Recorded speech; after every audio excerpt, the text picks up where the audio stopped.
ते भांडं उचला.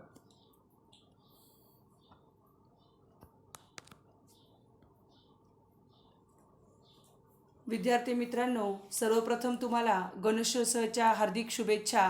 सगळ्यांच्या घरी गणपतीचं आगमन झालेलं असेल अशी मी तुमच्याकडनं अपेक्षा करते आणि तुम्ही सगळे गणपती एन्जॉय करत असाल असं पण मी गृहीत धरते. पण गणपती एन्जॉय करता करता आपल्याला अभ्यासाकडे पण लक्ष द्यायचं आहे. कारण जर आपलं आज कॉलेज रेग्युलर चालू असतं तर तुमची युनिट टेस्ट झाली असती, पहिली युनिट टेस्ट. एव्हाना आमच्याकडे पेपर तपासायला पण आलेले असते. पण कोरोनामुळे आपलं हे सगळं लांबलेलं असल्यामुळे तुम्हाला गणपतीची जी सुट्टी आहे ती भरपूर प्रमाणात आहे. त्याच्यामुळे फक्त त्याच्यावरतीच कॉन्सन्ट्रेट न करता थोडंसं अभ्यासाकडे पण तुम्ही लक्ष द्या. आपण आपल्या विषयाकडे वळूया. मागील भागामध्ये आपण ज्या वेगवेगळ्या सभासदांच्या सभा बघितल्या त्याच्यातल्या 2 सभा मी एक्सप्लेन केल्या होत्या, त्याचं स्पष्टीकरण दिलं होतं. वार्षिक सर्वसाधारण सभा आणि पहिली सर्वसाधारण सभा. आता जी सभासदांची तिसरी सभा आहे, अधिमंडळाची विशेष सभा किंवा विशेष सर्वसाधारण सभा, याच्याबद्दल आपण आज चर्चा करणार आहोत. सहकार कायद्यातील कलम 76 नुसार ही सभा बोलवली जाते आणि अत्यंत तातडीच्या कामासाठी बोलवण्यात आलेली सभा म्हणजे अधिमंडळाची विशेष सभा. आता अत्यंत तातडीच्या कामासाठी बोलवण्यात आलेली सभा म्हणजे सहकारी संस्थेमध्ये काही निर्णय असे असतात की जे सभासदांना जेव्हा घ्यायचे आहेत तेव्हा त्यांना मीटिंगची जी फॉर्मॅलिटी असते की 14 दिवस पूर्वी किंवा 21 दिवसापूर्वी तुम्हाला ती नोटीस पाठवायची आणि मग ती नोटीस पाठवून ती नोटीस आल्यानंतर मग तुम्ही मीटिंगला जाणार, ते आपण करू शकत नाहीत. त्याच्यासाठी विशेष सर्वसाधारण सभेमध्ये काय आहे की तुम्हाला तातडीचं काहीतरी काम निघाले आणि तुम्ही ती सभा बोलवलेली आहे आणि ती सभा तुम्ही घेतलेली आहे. तर अधिमंडळाची ही जी तातडीने जी सभा बोलवण्यात येते तिला इमर्जन्सी मीटिंग बोलतात. म्हणजे जर काही महत्त्वाचा निर्णय घ्यायचा असेल पटकन आता तर विशेष सर्वसाधारण सभा बोलवली जाते. आणि ही 2 वार्षिक सर्वसाधारण सभांच्या मधील काळात होणारी ही सभा आहे. आता वार्षिक सर्वसाधारण सभा कधी होते हे तुम्हाला माहिती आहे. संस्था स्थापन झाल्यानंतर 1 वर्ष पूर्ण झालं तर 6 महिन्याच्या आत तुम्हाला ती सभा घ्यायची आहे आणि दरवर्षी तुम्हाला वार्षिक सर्वसाधारण सभा ही घ्यायची आहे. तर 2 वार्षिक सर्वसाधारण सभा तुम्ही आता वार्षिक सर्वसाधारण सभा दरवर्षी घेता, मग 2 वार्षिक सर्वसाधारण सभांच्या मधील काळात होणाऱ्या सभांना अधिमंडळाची विशेष सभा असंही म्हणतात. या सभा विशेष कामकाजासाठी भरवल्या जातात. काही तातडीच्या विषयांना सभासदांच्या सभेची मान्यता घेणे आवश्यक असते व त्यासाठी पुढील अधिमंडळाच्या वार्षिक सभेपर्यंत वाट पाहता येत नाही. आता काही निर्णय असे असतात की जे आपल्याला पटकन घ्यावे लागतात. आता पुढची सभा होईपर्यंत आपण वाट बघू शकत नाही, तेव्हा आपण मग ही विशेष सर्वसाधारण सभा घेतो आणि म्हणूनच त्या वार्षिक सभेपर्यंत आपण वाट बघू शकत नाही म्हणून आपण इमर्जन्सीमध्ये ही सभा घेतो. म्हणूनच हिला सभासदांची विशेष सभा असं बोललं जातं. कलम 76 सबकलम 1 मध्ये अधिमंडळाची विशेष सर्वसाधारण सभा कोणास बोलावता येईल याची तरतूद आपल्याला दिलेली आहे.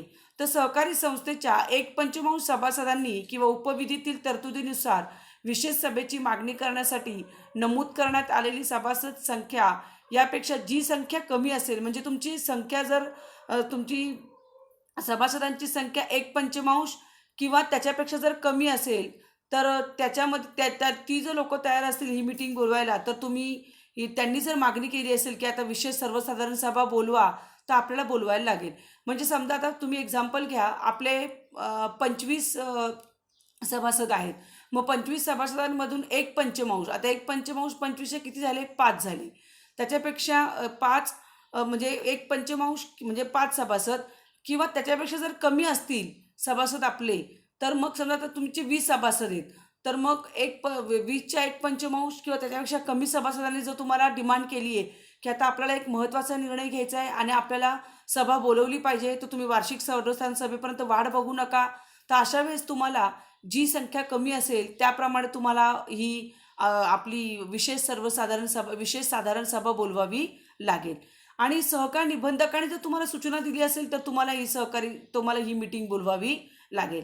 त्याच्यानंतर सहकारी संस्था संघीय संस्थेची सभासद असेल तर संघीय संस्थेचा अधिकारी सुद्धा ही मीटिंग बोलवू शकतो किंवा व्यवस्थापन समितीने जर तुम्हाला सूचना केली असेल तर तुम्हाला ही सभा बोलवावी लागेल. अशा प्रकारे आपल्याला विशेष सर्वसाधारण सभा बोलवताना कोणी ती सांगितली तर आपल्याला बोलवायला लागेल ते आपण पाहिलेलं आहे. तर आता विशेष सर्वसाधारण सभेचं काय बघा की 7 दिवस अगोदर लेखी स्वरूपात सर्व सभासदांना सूचना देण्यात येते. पूर्वी असं नव्हतं. पूर्वी इमर्जन्सी तुम्ही मीटिंग बोलू शकवतात, पण आता महाराष्ट्र सहकारी संस्था कायदा 2013 तुमचं पोर्शन बदललेलं आहे. तर याच्यामध्ये हे नमूद केलेले आहे त्यांनी की ही जी विशेष सर्वसाधारण सभा आहे, ही सभा आपण बोलवायच्या 7 दिवस आधी सभासदांना तुम्ही सूचना दिली पाहिजे की आपल्याला ही सभा बोलवायची आहे, विशेष साधारण सभा आपल्याला बोलवायची आहे. याची तुम्हाला सूचना 7 दिवसापूर्वी सभासदांना द्यायची आहे. हा जो पॉईंट आहे हा तुम्हाला नवीन आहे याच्यामध्ये सिलेबसमध्ये. तर बघा, तर 7 दिवस अगोदर लेखी स्वरूपात सर्व सभासदांना सूचना देऊन बोलवण्यात येते. आणि विशेष सर्वसाधारण सभेपुढे कोणकोणत्या प्रकारचं कामकाज असतं ते आपण बघणार आहोत. सहकारी संस्थेच्या पोटनियमात दुरुस्ती करणे. तुमच्या संस्थेचे जे काही पोटनियम आहेत त्याच्यात जर तुम्हाला काही दुरुस्ती करायची असेल तर ती दुरुस्ती तुम्ही विशेष सर्वसाधारण सभेमध्ये करता. त्यासाठी तुम्ही बोलवता ती मीटिंग. नंतर संस्थेच्या पोटनियमातील जबाबदारी कलमात बदल करणे. तुमच्या संस्थेचा पोटनियम असेल त्या कलमामध्ये जर तुम्हाला काही बदल करायचा असेल तर तो बदल करण्यासाठी सुद्धा तुम्ही विशेष साधारण सभा बोलवता. नंतर संस्थेच्या नावात जर तुम्हाला बदल करायचा असेल तरी तुम्ही ही विशेष साधारण सभा बोलवणार आहात. त्याच्यानंतर सहकारी संस्थेचे हस्तांतरण, विसर्जन, रूपांतरण किंवा एकत्रीकरण करायचे. तुम्हाला संस्था दुसऱ्यांना चालवायला द्यायची आहे किंवा तुम्हाला संस्था बंद करायची आहे किंवा आत्ता तुमची पतपेढी सहकारी संस्था आहे त्याच्यातून तुम्हाला शेती सहकारी संस्था सुरू करायची आहे किंवा तुम्हाला 2 संस्था एकत्र करायच्यात, अशी जर काही महत्त्वाची कामं असतील तर तुम्हाला काय करायला लागेल, विशेष साधारण सभा बोलवावी लागेल. त्याच्यानंतर संस्थेच्या अधिकृत भागभांडवलात वाढ करणे व भागांचे दर्शनी मूल्य वाढविणे. तुम्हाला जर तुमच्या सहकारी संस्थेचं शेअर कॅपिटल वाढवायचं आहे किंवा एका शेअरचा भाव वाढवायचा असेल तरीही तुम्हाला विशेष सर्वसाधारण सभा बोलवावी लागेल. त्याच्यानंतर काही विकास प्रकल्पांना जर मंजुरी द्यायची असेल, मान्यता द्यायची असेल तर तुम्हाला ही सभा बोलवावी लागेल.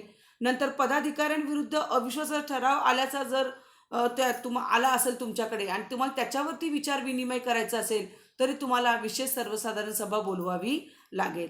आणि निबंधकाच्या आदेशानुसार त्यांनी जर काही सुचवलेल्या कामासाठी सभा घ्यायची असेल तरी तुम्हाला विशेष सर्वसाधारण सभा बोलवावी लागेल. आणि शासनाच्या नवीन धोरणांची अंमलबजावणी करण्यासाठी सुद्धा तुम्हाला विशेष सर्वसाधारण सभा बोलवावी लागेल. हे झाले आपले विशेष सर्वसाधारण सभेचं कोणत्या प्रकारचं काम येतं विशेष सर्वसाधारण सभा ते. त्याच्यानंतर आपला जो पुढचा पॉईंट आहे, पुढची जी सभा आहे आपली ती आहे अंतिम सर्वसाधारण सभा किंवा शेवटची सभा. आता ही शेवटची सभा संस्था कधी बोलवेल, ज्यावेळेस संस्था त्यांना बंद करायची आहे त्यावेळेस सहकारी संस्था ही शेवटची सभा किंवा अंतिम सर्वसाधारण सभा बोलवेल. मग सहकारी संस्थेच्या किंवा सभासदांच्या आयुष्यातील ही अखेरची सभा असते. सहकारी संस्थेच्या विसर्जनाची प्रक्रिया पूर्ण झाल्यानंतर ही सभा बोलवली जाते.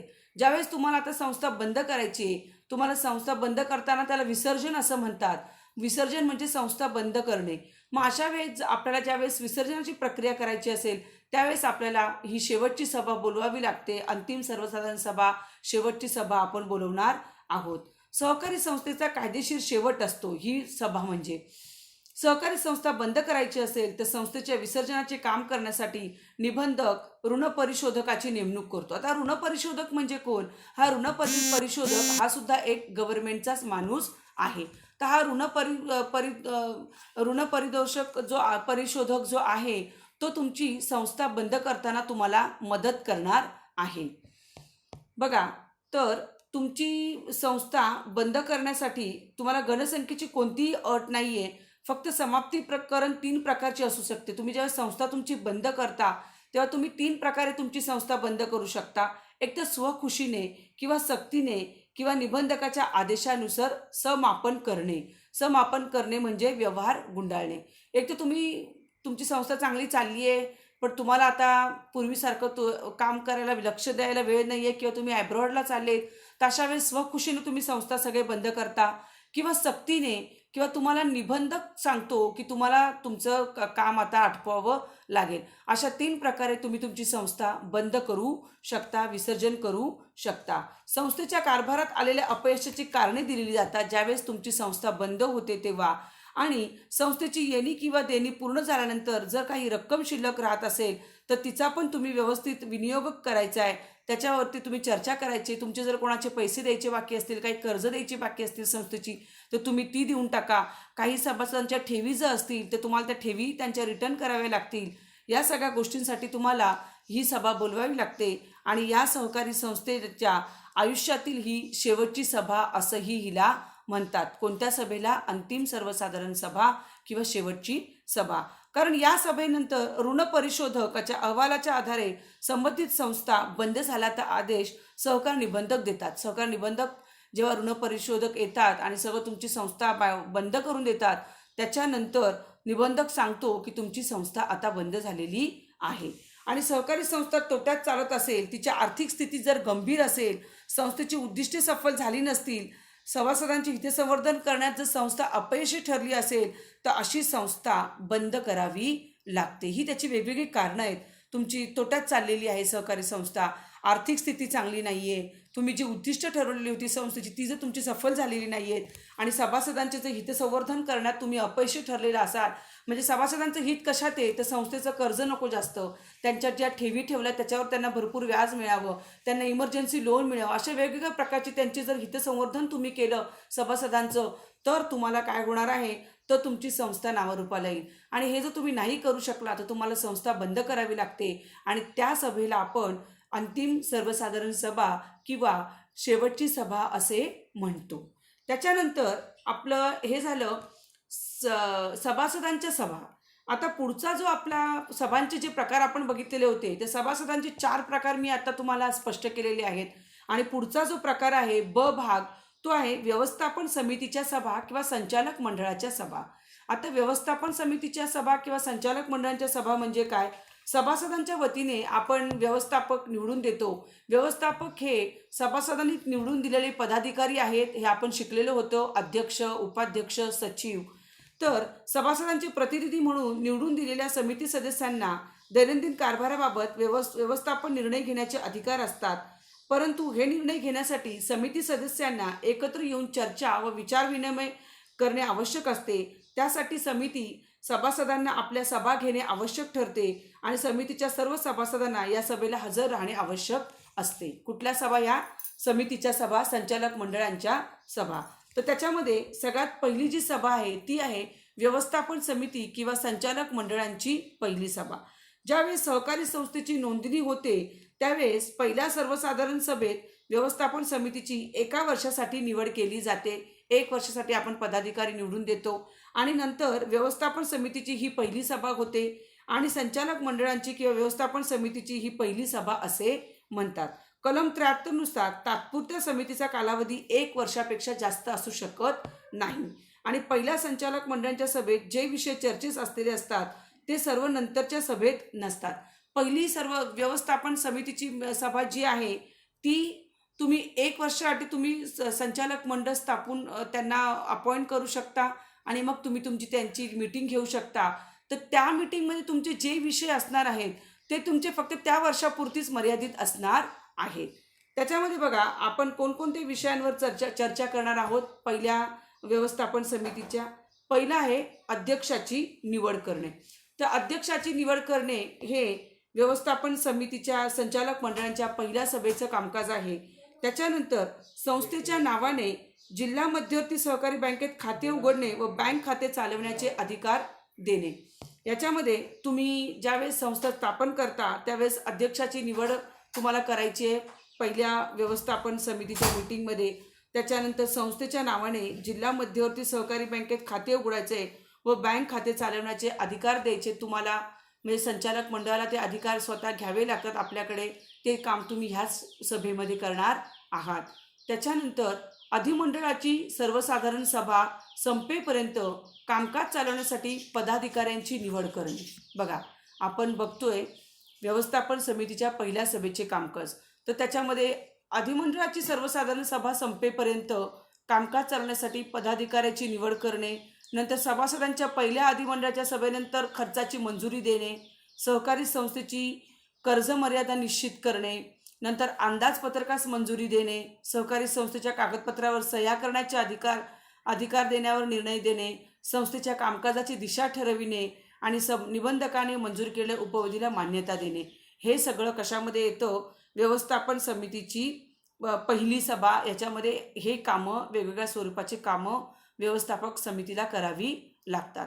त्याच्यानंतर याच्यातला दुसरा प्रकार आहे व्यवस्थापन समितीची सभा. आता सहकारी संस्थेच्या व्यवस्थापन समितीच्या पहिल्या सभेनंतर या सभा होतात. पहिली सभा म्हणजे तिचं नावच आहे बघा, संचालक मंडळांची पहिली सभा.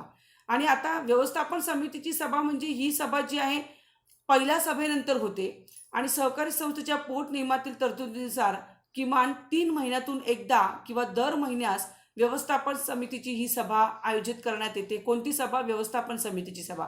पहिली व्यवस्थापन समितीची सभा ही पहिल्या वेळेसच असते आणि त्याच्यानंतर पहिल्या व्यवस्थापन समितीनंतर तुम्ही ज्या काही व्यवस्थापन समितीच्या सभा घ्याल त्या साधी व्यवस्थापन समितीची सभा असा त्याचा अर्थ आहे. व्यवस्थापन समितीची सभा मग तुम्ही एक सभा 3 महिन्यानंतर बोलवा किंवा 1 महिन्यानंतर दर महिन्याला एक बोलवा तरीही चालेल. व्यवस्थापन समिती सदस्यांची कमाल संख्या 21 पेक्षा अधिक असणार नाही. बघा, गडबड करू नका. सभासद तुम्ही कितीही घेऊ शकता. व्यवस्थापन मंडळ, तुम्हाला व्यवस्थापन मंडळ म्हणजे काय आहे ते माहिती आहे. व्यवस्थापन मंडळ तुम्ही तुमचे सभासदांमधून पदाधिकारी निवडून दिलेले आहेत, तर हे 21 पेक्षा जास्त असू नये. तुम्हाला गाळलेल्या जागा किंवा जोड्यालावामध्ये हा प्रश्न विचारण्यात येऊ शकतो की व्यवस्थापन समितीमध्ये 21 पेक्षा जास्त सभासद असू नये. कमाल संख्या त्यांची 21 पाहिजे. 21च्या खाली म्हणजे 21 पेक्षा अधिक असणार नाही अशी अधिनियमात अट असते. संचालक मंडळाच्या सभेची नोटीस 7 दिवसाच्या पूर्वसूचनेने पाठवली पाहिजे. बघा, ज्यावेळेस आपल्याला व्यवस्थापन समितीची सभा घ्यायची आहे तेव्हा 7 दिवसांच्या आत सगळ्या व्यवस्थापन मंडळाला ही सभा सूचना आधी गेली पाहिजे. या सभातून संस्थेचे दैनंदिन कार्य व्यवस्थापन संबंधीचे कामकाज चालवले जाते. व्यवस्थापन समितीचं कार्य फार महत्त्वाचं आहे. ते दर महिन्याला जेव्हा एकत्र येतात तेव्हा संस्थेची दैनंदिन कार्य व्यवस्थापन समितीचे काय काय कामकाज आहेत ते बघून ते कामकाज ते करतात. तर आपल्याला या व्यवस्थापन समितीच्या सभेमध्ये कोणकोणत्या प्रकारचं कामकाज करायचं आहे ते आपल्याला बघायचं आहे. मागील सभेचे इतिवृत्त वाचून काम करणे. मागील सभेमध्ये आपण काय काय चर्चा केली होती, काय काय निर्णय घेतले होते, त्याची आपण धोरणं जी राबवलेली निर्णय घेतले होते त्याची आपण जी धोरणांची अंमलबजावणी आपण केली का, हे आपण या मीटिंगमध्ये इतिवृत्त वाचणार आहोत. इतिवृत्त म्हणजे मागच्या मीटिंगमध्ये काय काय झालं ते. नंतर नवीन सभासदांचे प्रवेश अर्ज मंजूर करणे. आपल्या संस्थेमध्ये जर काही लोकांना सभासद व्हायची इच्छा असेल तर आपण त्यांचे अर्ज मंजूर करणे हे सुद्धा व्यवस्थापन समितीच्या सभेमध्ये काम होतं. त्याच्यानंतर भाग हस्तांतर करणे. आता भाग म्हणजे काय तुम्हाला माहिती आहे, भाग भांडवल म्हणजे काय हे तुम्हाला माहिती आहे. मग जर एखादा सभासद असेल आणि त्याचे भाग त्याला दुसऱ्याच्या नावावर ट्रान्सफर करायचे असतील, हस्तांतर करायचे असतील तर ते भाग हस्तांतर करू शकतो. म्हणजे हे सुद्धा काम व्यवस्थापन समितीला करावं लागतं. कोणतं? भाग हस्तांतर करणे. आता समजा आता माझ्या नावावरती मी काही शेअर्स खरेदी केलेले आहेत, पण मी जर फॉरेन कंट्रीजमध्ये चाललेली असेल तर मी माझ्या कुठला तरी फॅमिली रिलेटिव्सला किंवा मी माझ्या कोणत्या फ्रेंड सर्कलमध्ये ते शेअर त्यांच्या नावावर मी करू शकते आणि मी फॉरेन कंट्रीजमध्ये जाऊ शकते. म्हणजे भाग हस्तांतर करणे हे काम व्यवस्थापन समितीच्या सभेचं आहे. त्याच्यानंतर लाभांश दराची शिफारस करणे. आता तुम्ही सभासद जर आहात तर तुमचा तो अधिकार आहे. कोणता अधिकार? लाभांश. तुम्ही जर सहकारी संस्थेचे सभासद आहात, मालक आहात, तर लाभांश मिळणं हा तुमचा अधिकार आहे. मग तुम्ही लाभांशाची शिफारस करू शकता तुम्ही व्यवस्थापन समितीच्या मीटिंगमध्ये संचालक म्हणून, की बाबा आपल्याला यावर्षी किती लाभांश द्यायचा आहे आपल्या सभासदांना ते ठरवणे. नंतर कर्ज मागणी अर्जावर निर्णय देते. सभासदांनी जर कोणी काही कर्ज मागितले असतील तर त्यांच्या अर्जांवरती निर्णय घेणे की आपले हे सभासद आहेत आणि त्यांना कर्ज पाहिजे, मग त्याच्यावरती निर्णय घेण्याचं काम हे कोणाचं आहे? व्यवस्थापन समितीचं आहे. नंतर कर्ज मागणी अर्जावर निर्णय देणे. नंतर कर्ज वसुली करणे व थकबाकीदारांवर कारवाई करणे. बघा, फार महत्त्वाचं, अत्यंत महत्त्वाचं कार्य आहे हे सहकारी संस्थेचं. तुम्ही काय करणं? कर्ज वसुली करणं. ज्या सभासदांनी कर्ज घेतले त्यांनी त्यांचं कर्जही वेळेवर फेडलं पाहिजे आणि त्यांची जे व्याज आहे ते त्यांनी वेळेवर दिलं पाहिजे. आणि जे थकबाकीदार आहेत ज्यांनी कर्ज फेडलेलंच नाही त्यांच्यावर कारवाई काहीतरी आपल्याला करायला लागेल. जर त्यांच्यावर कारवाई नाही केली तर ते बिंदास मोकाट फिरत राहतील आणि आपली संस्थेला प्रॉब्लेम होईल, संस्था डबघायला येईल. म्हणून कर्ज वसुली करणे व थकबाकीदारांवर कारवाई करणे हे सुद्धा व्यवस्थापन समितीला काम करावं लागतं सभेमध्ये व्यवस्थापन समितीच्या. त्याच्यानंतर सेवक वर्गाची नेमणूक करणे. आपल्याकडे जर काही सेवक वर्ग कर्मचारी वर्ग कमी असेल तर त्यांची नेमणूक करायची, नवीन लोकांची, त्यांना कामाचं वाटप करून द्यायचं. कोणी कॅशबुक बघेल, कोणी टेलिफोन आपलं ऑपरेट करेल, कोणी आपले रोजचे मेल्स वगैरे चेक करायला पाहिजे टेक्निकल कामासाठी, एखादा आपल्याला बँकेत रोज जाऊन येऊन आपली बाहेरची कामं करणारे पाहिजेत. असे आपण सेवक वर्गाची नेमणूक करणार आहोत, कामांचे वाटप करणार आहोत. सेवकांची बढती किंवा बदली करणे, या डिपार्टमेंट त्या डिपार्टमेंटमध्ये आपल्या कर्मचाऱ्यांची बदली करणे, त्यांना प्रमोशन्स देणे, ही सुद्धा कामं व्यवस्थापन समितीची आहेत. नंतर सहकारी संस्थेकडे असलेल्या निधीची सुरक्षित गुंतवणूक करणे. तुमच्या संस्थेची जी निधी आहे तिचं व्यवस्थित गुंतवणूक करणं हे सुद्धा व्यवस्थापन समितीचं काम आहे. त्याच्यानंतर संस्थेची हिशेब पत्रके. ही संस्थेचं बघा कॅशबुक आहे, पासबुक आहे, ट्रेडिंग अकाउंट आहे, प्रॉफिट अँड लॉस अकाउंट आहे, म्हणजेच वार्षिक अहवाल, ताळेबंद पत्रक, पुढील वर्षाचे अंदाजपत्रक तयार करून वार्षिक अधिमंडळाच्या सभेसाठी मंजुरीसाठी ठेवणे, ही सगळी कामं कोणाला करावी लागतात? व्यवस्थापन समितीला करावी लागतात. त्याच्यानंतर आवश्यकतेनुसार उपसमित्या तयार करणे. आपल्या संस्थेमध्ये जर खूप वेगवेगळ्या प्रकारची मोठी संस्था आहे समजा तुमची, तर त्याच्यामुळे तुम्ही वेगवेगळ्या उपसमित्या पण करू शकता. त्याच्यानंतर हिशेब तपासनीसाकडून आपल्या संस्थेचा हिशोब तपासून घेणे आणि हिशेब दुरुस्त अहवाल स्वीकारणे व कार्यवाही करणे. संस्थेचा हिशोब हा दरवर्षी तपासला गेला पाहिजे हिशोब तपासनिकाकडून, आणि त्याच्यात ज्या दोष असतील त्या दुरुस्त तुम्ही केलेल्या आहेत हा सुद्धा तुम्हाला अहवाल दाखवावा लागतो संचालक मंडळाला, आणि त्याच्यावरती कार्यवाही झाली पाहिजे. ही अशी वेगवेगळ्या प्रकारची कामं व्यवस्थापन समितीला करावी लागतात त्यांच्या दर महिन्याच्या किंवा 3 महिन्यानंतर ते जे मीटिंग घेणार आहेत त्याच्यामध्ये. त्याच्यानंतर पुढचा जो आपला सभा आहे ती आहे उपसमित्यांच्या सभा. आता सहकारी संस्थेमध्ये बघा, जर संस्थेचा आकारमान व संचालक मंडळातील सभासदांची संख्या ज्यावेळी जास्त असते, मी तुम्हाला आधीच बोलली संस्था जर मोठी असेल तर आपण उपसमित्या करणार आहोत, मग इथं तेच दिलेलं आपल्याला. संस्थेचे आकारमान व संचालक मंडळातील सभासदांची संख्या ज्यावेळी जास्त असते त्यावेळी निरनिराळ्या विषयांच्या किंवा कार्याचा स्वायत्तपणे विचार करून निर्णय घेण्यासाठी उपसमित्या नियुक्त केल्या जातात. तर मग या उपसमित्या ज्या असतात त्याच्यामध्ये किमान 3 सभासद असतात. संचालक मंडळाचा अध्यक्ष हा उपसमितीचा पण अध्यक्ष असतो आणि तज्ज्ञ व्यक्तींची नियुक्ती या समित्यांमध्ये उपसमित्यांमध्ये केलेली असते. ह्याच्यामध्ये 3 व्यक्ती असतात आणि अध्यक्ष यांचा हा उपसमित्यांचा अध्यक्ष हा जो संचालक मंडळाचा अध्यक्ष आहे तोच असतो उपसमितीचा अध्यक्ष पण, आणि त्यांच्या नियंत्रणाखाली आपले कामकाज चालते. आणि उपसमित्यांनी घेतलेल्या निर्णयांना कार्यकारी समितीची मान्यता असणे आवश्यक असते. उपसमित्या जे निर्णय घेणार आहेत त्यांना कार्यकारी समितीची पण मान्यता असणे आवश्यक आहे. आणि उपसमित्यांच्या सभेबाबतच्या तरतुदी संस्थेच्या उपविधीत असतात. त्यांनी कशा प्रकारे आपलं काम करायचं आहे. तर उपसमित्यांवरची जी कामं आहेत त्याच्यामध्ये बघा, सामान्यतः उत्पादन वाढ, उत्पादन विक्री, मालमत्ता खरेदी, कर्मचारी प्रबंधन, कर्ज उभारणी, वित्तीय व्यवस्थापन, भाग हस्तांतर यांसारख्या विषयांसाठी उपसमित्या नेमल्या जातात संस्थेच्या कामासाठी. आणि ही आपली आहे उपसमित्यांच्या सभा. हे आहे आपलं ज्या सभा आहेत विविध प्रकारच्या त्याच्यातली ही 4थी सभा उपसमिती हे सभा.